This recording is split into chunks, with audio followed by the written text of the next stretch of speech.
Geez, I'm afraid to marry a man who doesn't know how to commit, but I'm not afraid to marry a person who's already proven he can't commit.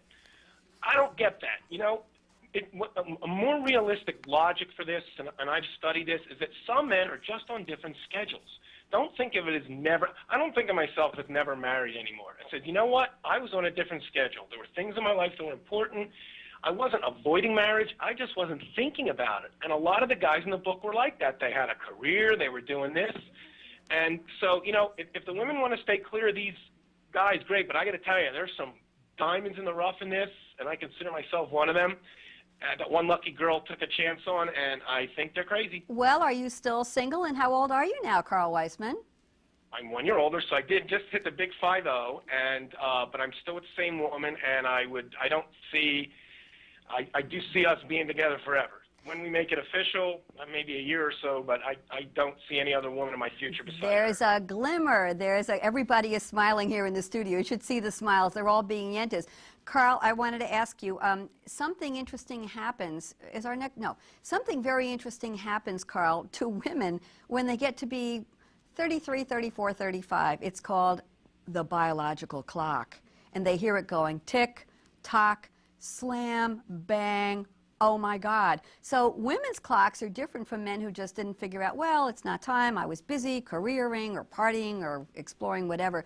Women have that need where they come to that edge of that cliff and they say, holy, I better find a guy, because if I'm going to be a very traditional mommy, I'm going to marry in time to have a child biologically correctly. So we have a little difference here where we're on a clock that starts ticking about 5 years before the 40-ish man starts saying, oh my God, I just turned 40. I didn't get married. Is it too late? What if I want to have kids? What if I want a woman who's young enough to have kids? And I think that creates almost an age divide. What do you think, Carl? No, and I could not agree with you more. Now, the men I spoke with, a lot of them were 40, 50 and above, and one of the shocking things was that even the guys in their early 40s thought it was too late for them to have kids. So even though they don't have the biological clock, a lot of them have sort of a sociological clock that says, you know what, I'm 42 and it's too late for me.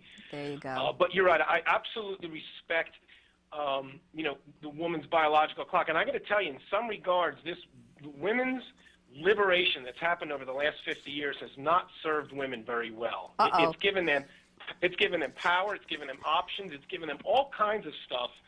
And one of the options it's given them is the option to forego or postpone childbearing. And now it's kind of coming full circle where it's almost punishing them, all this freedom they have. I'm not taking sides in this, and I absolutely respect that biological clock.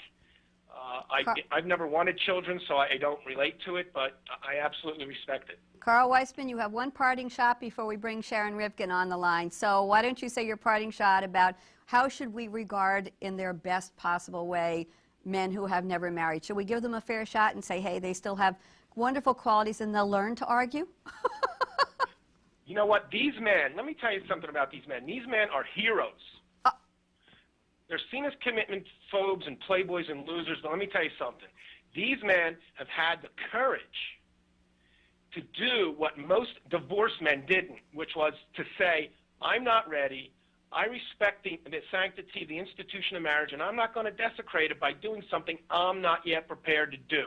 So who's the hero in all this? The guy that didn't want to get married and said yes, or the guy that wasn't ready to get married and said not yet? Carl Weisman, you're my hero. Best regards to you and your lady friend. Tell her she's a lucky lady, and your next trip to New York, you're either coming here to the TV studio or we're going to do radio together in the same place. Deal? It's a deal, Bonnie. Can't wait to see you. Hugs and kisses. Bye, Carl.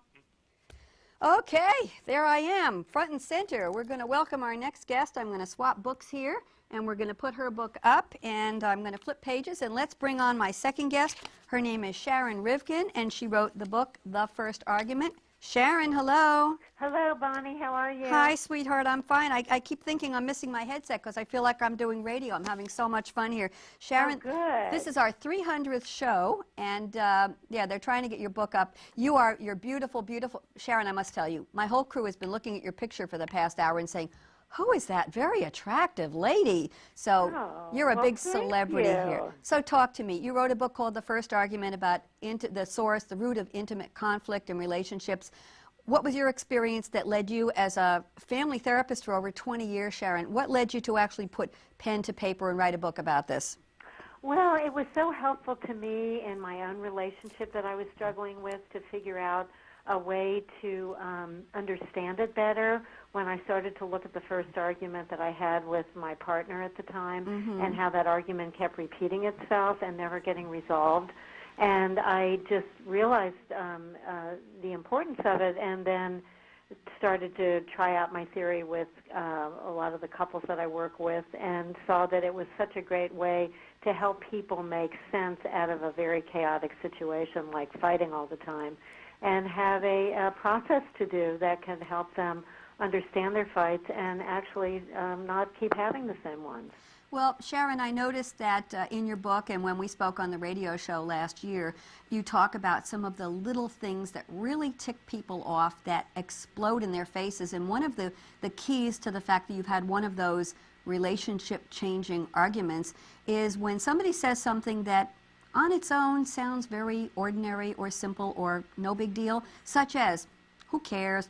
Whatever, no big deal, ugh, or Yeah. that's what you say. One of those little things, and the other person flies off the handle. That's when you know something's going on. Now, how do you trace that back to what you call the rest of the story behind the story, where it's really something you're saying in our backgrounds? The person is the one who loses control over a simple phrase is the one who's got to do the work. Talk to me about that, Sharon. Well, that is what I call the trigger or the hook. And what I always tell people is if your reaction, like to or what, or I baked cookies and you didn't eat them, if your reaction is, disproportionate to the subject matter, then you know that you're hooked. And one of the things that you want to do is really, rather than just screaming about the cookies or what did you say to me, is think, well, gee, what does this remind me of? Have I had this feeling before? Has someone talked to me like this before? Is this a phrase maybe that my mother always used and we'd always get in a fight?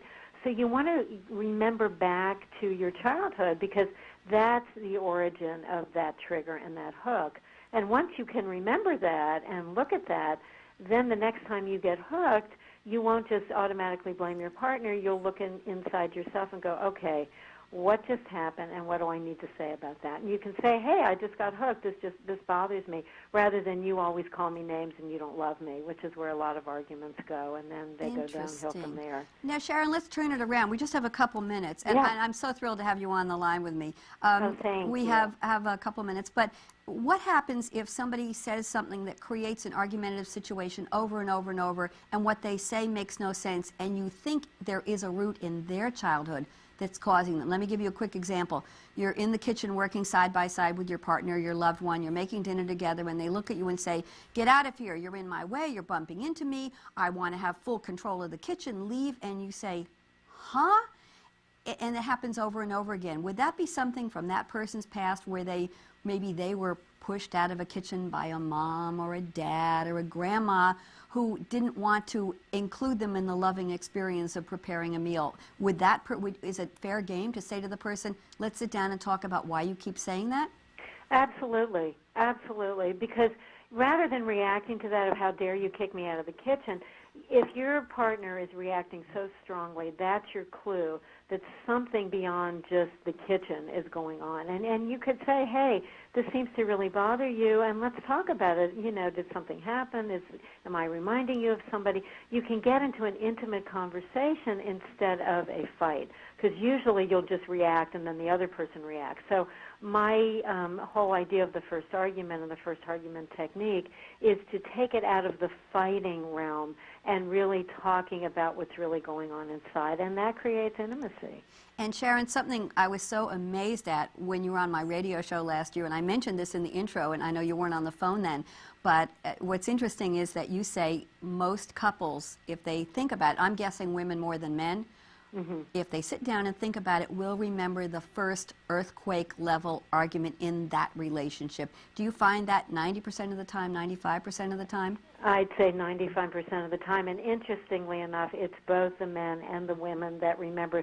They remember like it was yesterday, and what's so powerful about that is that here's a couple that maybe has disagreed about everything for 10 years, but suddenly they can agree on the first argument.